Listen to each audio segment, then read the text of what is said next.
It's the 2014 Midterm Election Special episode of the Salamone Podcast. My guest tonight, mom, yogi, political analyst, Jenn Schuchman is here. Teacher, political activist, Filson is here. And, of course, the Reverend Quincy Worthington. Thanks for tuning in.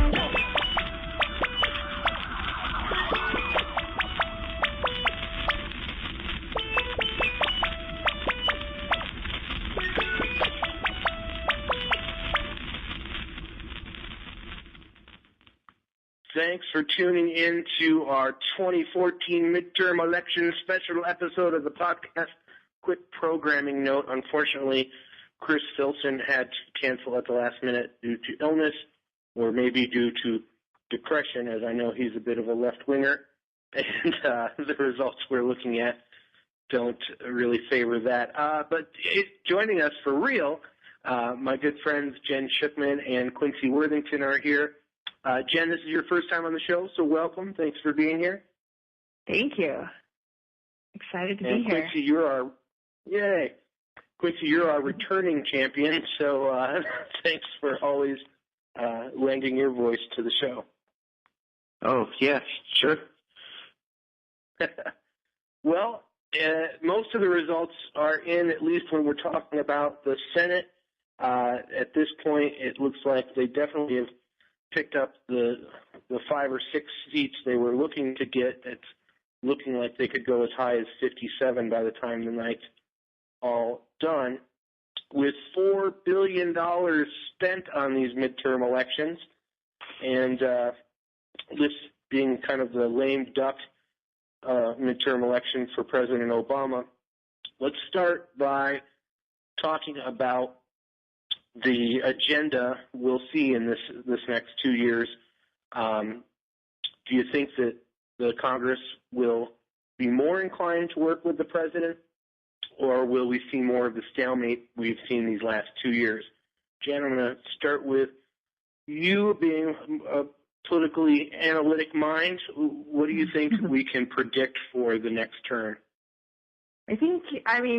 Being as cynical as I am, I think the next 2 years are really just about posturing to get a Republican president. So I'm a little bit torn. Do they want to get some things done that they can claim as a win, or do they want to push crazy shit through so the president has to veto it and we can call him an obstructionist? I just don't know. What's my opinion? They always say that about after the midterms are done, that's when the presidential campaign really begins. And so tomorrow, that's when it all starts, whether we start seeing people announcing their candidacy. Here in Colorado, our Congresswoman DeGette already endorsed a Clinton presidency in her after results comments tonight. Quincy, do you have any predictions for what we can expect? Is it going to be more gridlock, or will we actually see something get done? Well, I think it depends. I think if McConnell ends up becoming the majority speaker of the Senate, or the majority leader of the Senate, which, is pretty much the game plan from what everybody's saying, then, I think it's going to be meet the new boss, same as the old boss. I don't see too much difference between a McConnell majority Senate and a Reid majority Senate. Mm-hmm. And Reid was one of the first to call and congratulate McConnell, so I think you're definitely hip to something there with McConnell being the front runner for that position. When you look at the exit polls, the number one exit poll issue was anger over the economy. I always think that's interesting because in like a red state like Arkansas, for instance, they voted to raise the minimum wage, which is not something you would typically see a red state do because this is an issue that the GOP is steadfastly against. Will we see them kind of change on some of these issues because of what we're seeing out of the exit polls and things like this passing, or is that a fluke? Quincy, let's start with you. Do you think that that's just a symbolism of our economy and not of the political lines, or do you think that that means they're going to have to adjust a little bit on some of these economic issues? Well, I mean, ideally they'd adjust, but, you know, again, I think the problem is we're not talking about the Buckley Republican Party here. You know, we're talking about a Republican Party that's more bent on social issues and kind of has stepped away from having solid economic ideas. And so I'm not sure. I'm not sure you're going to see them bend on that, because I really don't think that the economy is on their radar as much as they want to purport that it is. In Texas, one of the big races I was following was I was rooting for Wendy Davis, but Ron Paul, famous libertarian of the Republican Party, he was pretty kind of anti-GOP with his tweets tonight, and came out kind of pretty much saying, great, more neocons, get ready for boots on the ground in Syria. Jen, what's your take on these different factions kind of pulling at the Republicans? I know that you are a lot like me in the fact that we kind of think that both parties are a little bit bought and paid for, but it's specifically to the right. Do you think they're going to have to budge on some of these issues? Yeah, I mean, I think we're already seeing it on social issues. I mean, 10 years ago, you're not having any Republicans okay with civil unions, let alone talking about gay marriage. And now I think they're seeing that if they want to keep their jobs, they have to soften on some of these issues. But yeah, the Tea Party, it's a tough one. It's going to keep pulling them, and they need them to win. But I feel like that's softening as well. I feel like that's becoming less of an issue. I mean, we had Buck here 2 years ago in Colorado, not a winner. And I feel like maybe the Tea Party has run its course. Am I being hopeful? I don't know. I mean, that's the whole thing right there, is it all depends on this Tea Party factor. If they keep pushing the Republican Party that far right, then they're just, I mean, it's going to destroy the party.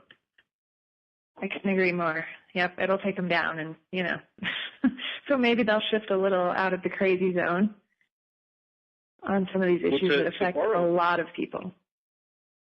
Yeah. To borrow from the Clintons, I think, personally, if I were a Democratic strategist, it's the economy stupid would still be my gameplay, because that getting people to vote their economic interests is where you kind of chip away at some of the more extreme values of the GOP. Let's move on to talking again more about exit polls, because I think there's a lot of interesting information there. 66% of the voters throughout the country, and this is an average number, it was much higher in some parts of the country throughout the exit polls. 66% said that the nation is headed in the wrong direction, and 3/4 of exit polls said they disapprove of Congress.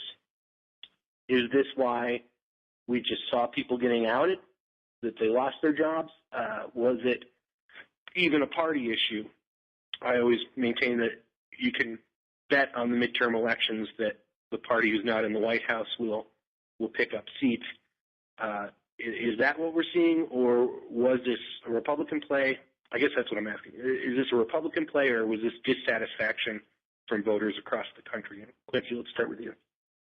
Well, I think it was a both and. I think that one of the things that you saw the RNC do that was just brilliant this election cycle was to make the president the scapegoat for everything that's gone wrong, to the point where Democrats were disavowing the president.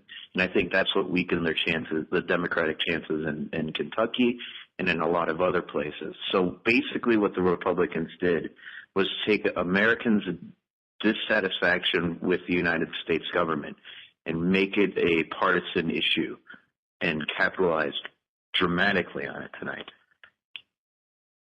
Yeah, and honestly, I would love to know the last time an exit poll showed a majority of Americans thinking the country is headed in the right direction. Well, you know what I mean?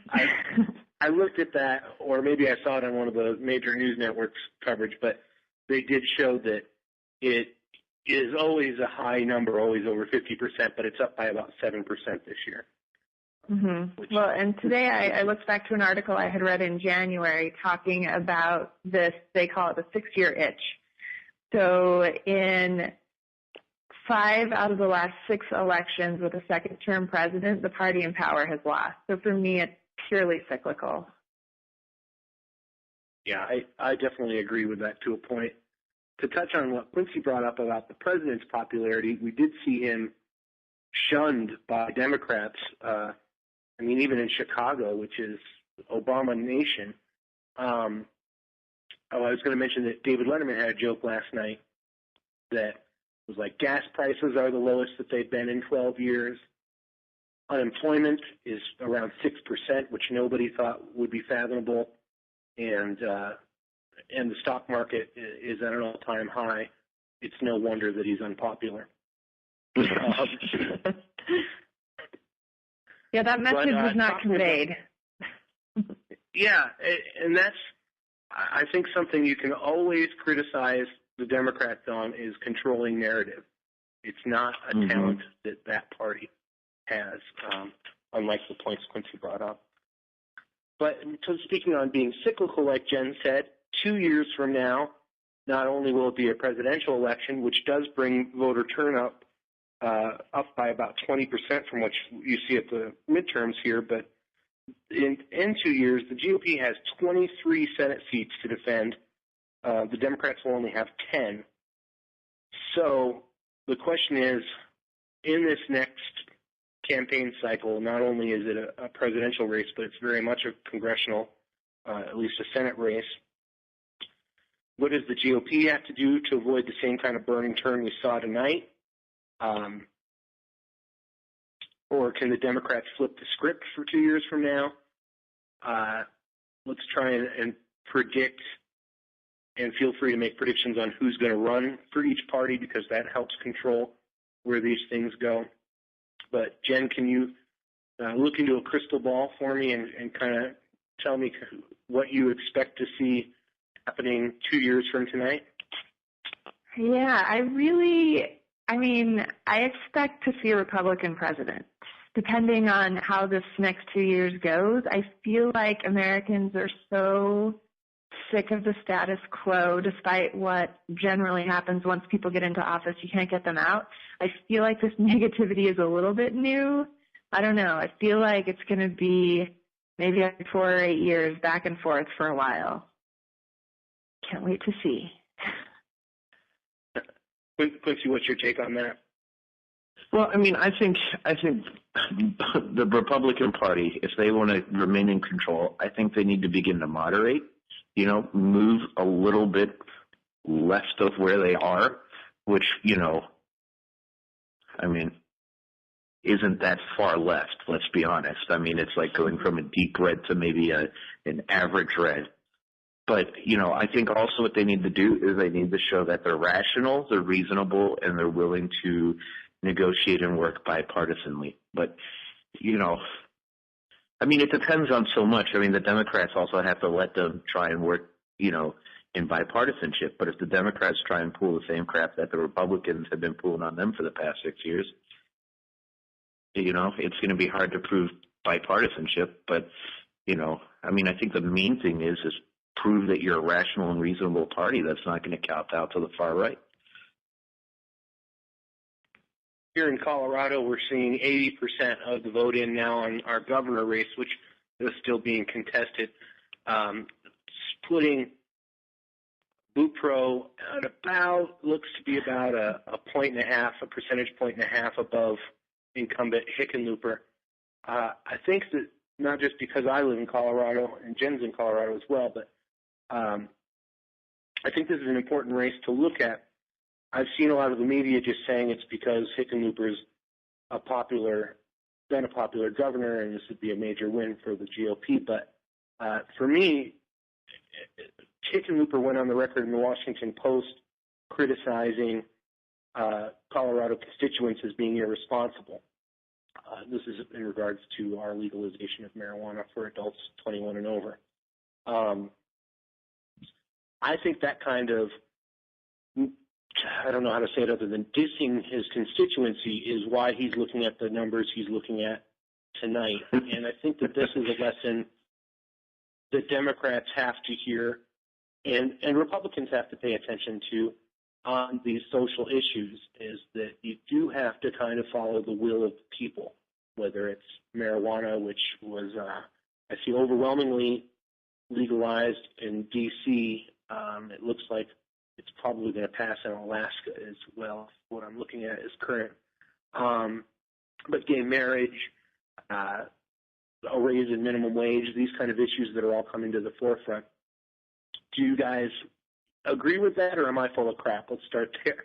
But Jenn, would I say, at least from a Colorado perspective, about why Hickenlooper's facing tough time in the polls tonight make any sense to you? Yeah, I mean, 100%. You know, I've only been voting since 1992, and I've never not voted for a Democrat in a statewide office. And Hickenlooper did not have my vote this year, and it's solely because of that issue.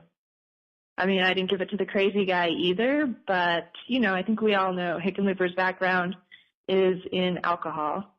And so I can't deal with that hypocrisy. You can't call me irresponsible when all I want to do is keep people out of prison for a drug that's safer than the one you are selling. So, yeah, that was my whole issue. That he made himself wealthy selling a more dangerous drug. Mm-hmm. And that he would insult his constituency over that. It cost him my vote as well. Mm-hmm. Quincy, I know we've been speaking a lot to this issue of the social issues, and you've maintained that you think that the GOP has to move to the right. But what about the to the left. To the left. I don't think the GOP should not move any further right. Let's be very clear on that. But what about the Democrats? What's their strategy, especially if we are looking at a Clinton candidacy? She's pretty famous as a neocon herself. I mean, other than women's issues, I can't think of a lot of things that socially that she's to the left on. She'd probably go for the minimum wage hike. I know that she reversed her stance on gay marriage this year. I don't think we'd ever see a Clinton change policy on drugs. What does the Democratic Party have to learn from these lessons tonight? Oh, not to make Hillary Clinton the front runner. That's what they need to learn. And I'll tell you, I lost all respect for her when she interviewed with Terry Gross, and I was a big Hillary fan. But after that interview with Terry Gross, and a lot of it had to do with the gay marriage issue and the way she responded to Terry on that, I mean, I don't know. I'm kind of really sick of Democratic politicians at this point, just because, you know, I feel like you need to walk the walk, and I feel like mainly what we're seeing are people talking the talk. And to be honest, I think Democrats need to learn how to come off as genuine. I think they need to learn how to control the narrative, and they need to get their act together and have a vision of where their party's going. Because right now, I think the Democratic Party is a mess. A Democrat that I at least think does walk the walk, I think, is their biggest success story tonight. Elizabeth Warren, who wasn't running for any sort of re-election, but hit the campaign trail hard, is showing victories in most of the races that she campaigned heavily for. Personally, that's the woman I would like to see the first woman presidency. I think that she has they would call it a progressive agenda, but I think a realistic agenda for getting us back on track. Again, back with this $4 billion spent on this campaign, much of that from what we would call dark funds or from the Koch brothers. She speaks specifically to those kind of issues. Do we have a chance of somebody like an Elizabeth Warren stepping up against Hillary Clinton and taking that nomination away? Well, I want to back up for just 1 second here. Yeah, Phil. Yeah, I think the one of the major victories tonight that's completely overlooked and that you haven't heard much about is Al Franken. I mean, if you remember his race 6 years ago, and then this one they basically called right off the bat. I mean, I think that's just incredible. And last I saw, it was over 70% margin that he was up by, which was pretty amazing. Though Minnesota has always been pretty accepting of candidates who are a bit on the fringe. And I don't mean to say that Al's on the fringe, but he's definitely one of the more progressive liberals in his field. I mean, this is the state that gave us Jesse Ventura. So it is kind of good to see him. But, Jen, back to my point, do you think that somebody like an Elizabeth Warren could potentially challenge Hillary Clinton, or is she a sure thing? You know, I'm afraid she might be a sure thing, but I think, you know, she's so polarizing. I mean, it's possible that she raises as much money for Republicans as she does for Democrats. So, I don't know, it might be safe to back off, get someone that half the country doesn't passionately hate, and someone who might bring some change. For me, she's just establishment.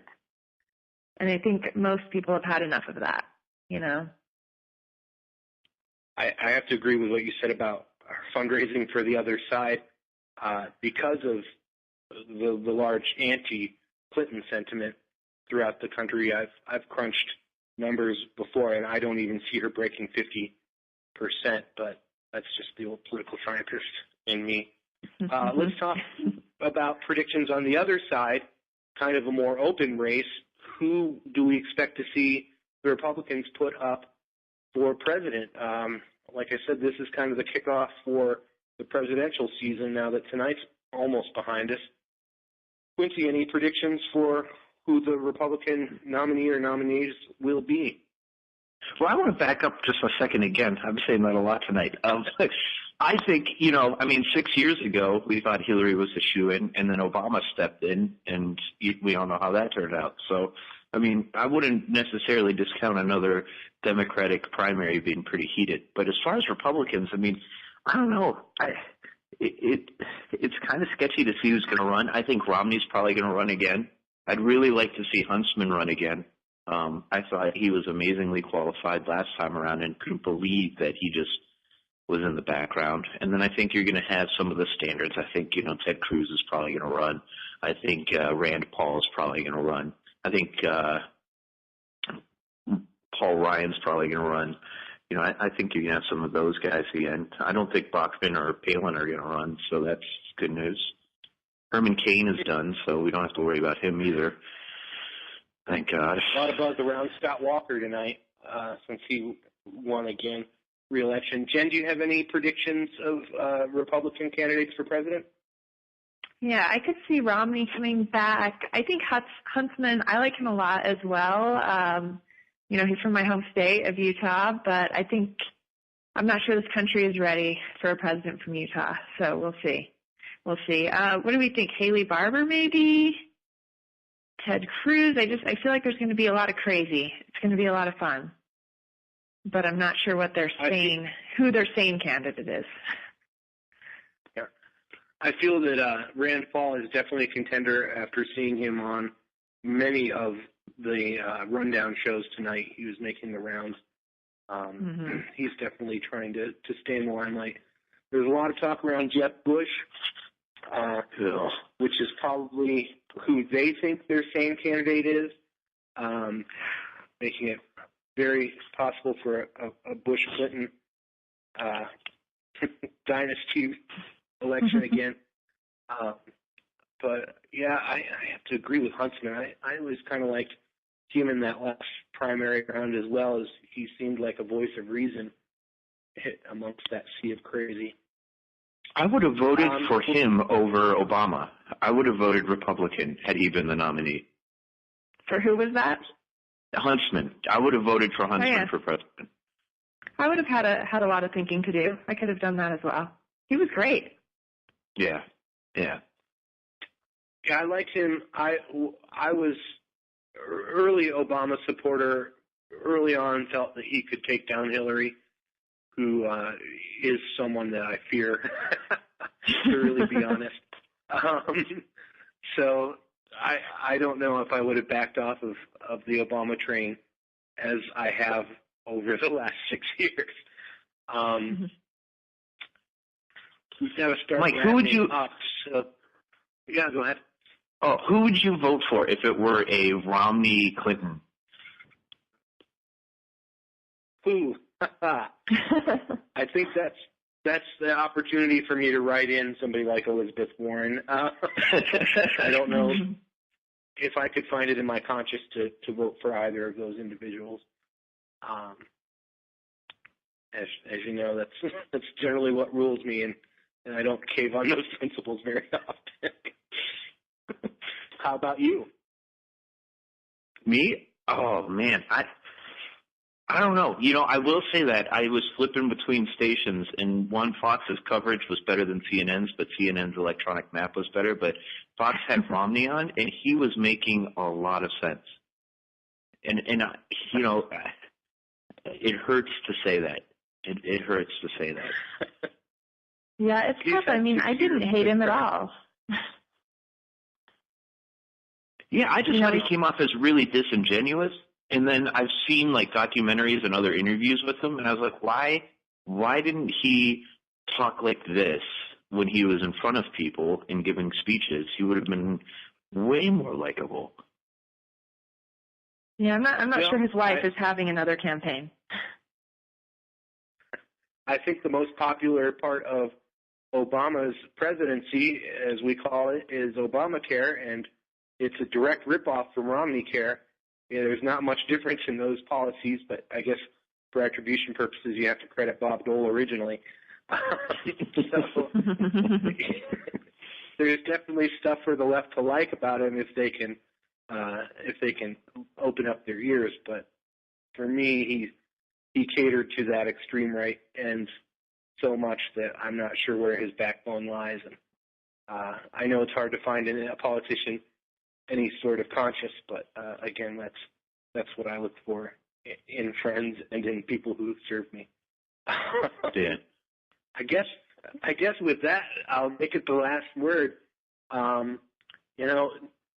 cynical as we might sound, I hope everyone did exercise their right to vote. As despite our corporate overlords' influence, we do still have that, and that's what makes this country special. Thank you, Quincy and Jenn, for joining me. Thank you to anyone who tuned in or will tune in on your commute or spin class tomorrow.